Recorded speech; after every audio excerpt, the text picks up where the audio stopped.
Welcome back. I know what you're thinking. I went from 0 to 100. Got real invested in this real quick from the first video. You're right. I did. 0 to 100. Got real invested. Got a sticky notepad. Got markers. Super awkward. You can truly see the ring light in the reflection of my glasses. Oh. Then if I take my glasses off, I just have to pretend I can see. Okay, all right.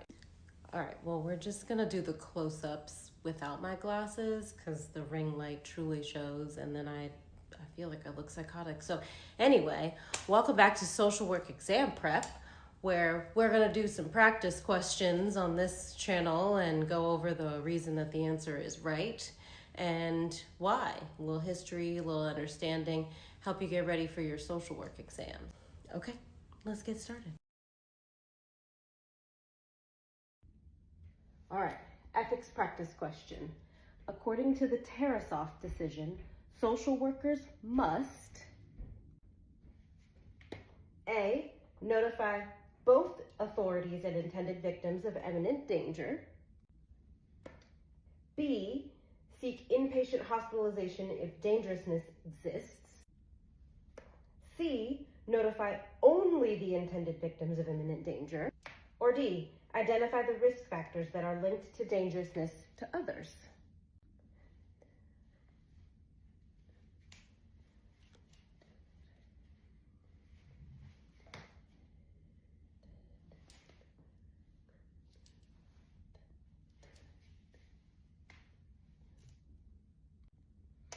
And the correct answer is A, notify both the authorities and intended victims of imminent danger. Okay, so for those of you that knew the answer, congrats. You paid attention in your policy class. Great job. I know most people fall asleep during that, so A+ for you. For those of you that don't know what the Tarasoff Decision is, why is it important, you ask? I'm so happy you asked.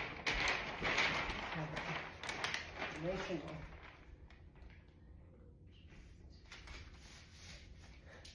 I had to do a slight pivot because you could see through when I put just the sheet on top of the yellow, so it was about as transparent as the government's being right now. So we switched it up. All right, so what is the Tarasoff Decision? All right, well, Tarasoff Decision was basically the entire process that has led us to duty to warn. Everybody knows for the most part what duty to warn is. If anybody has had a threat in one of your sessions as a psychotherapist that says, I'm gonna go home and I'm gonna kill insert person here, you investigate that, of course, as a therapist, as the person who is working with the patient or the client.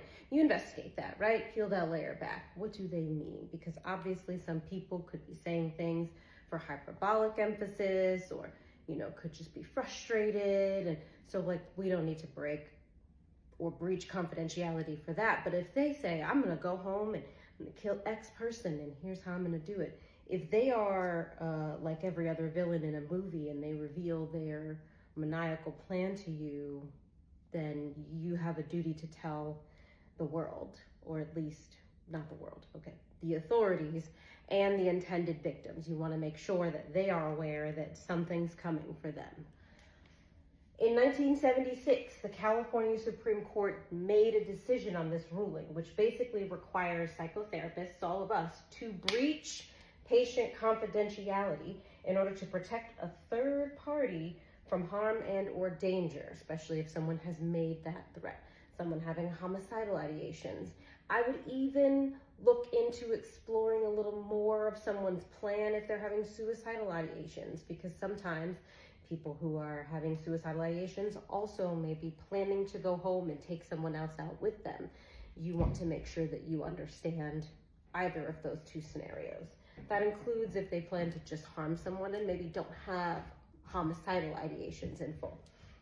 In 1969, Tatiana Tarasoff, who this case was named after, was murdered by a former boyfriend who told his therapist at the time that he intended to kill her, and how.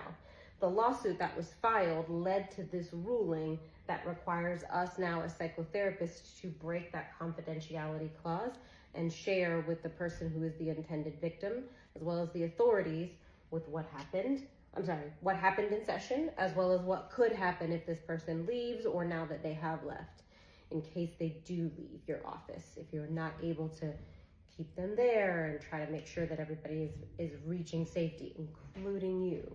Please don't try to hold somebody hostage if you think it's going to lead to you now being a target. If you are not able to keep them there to try and talk about the situation and get the authorities involved, get all the parties that are there, don't do it. Don't do it.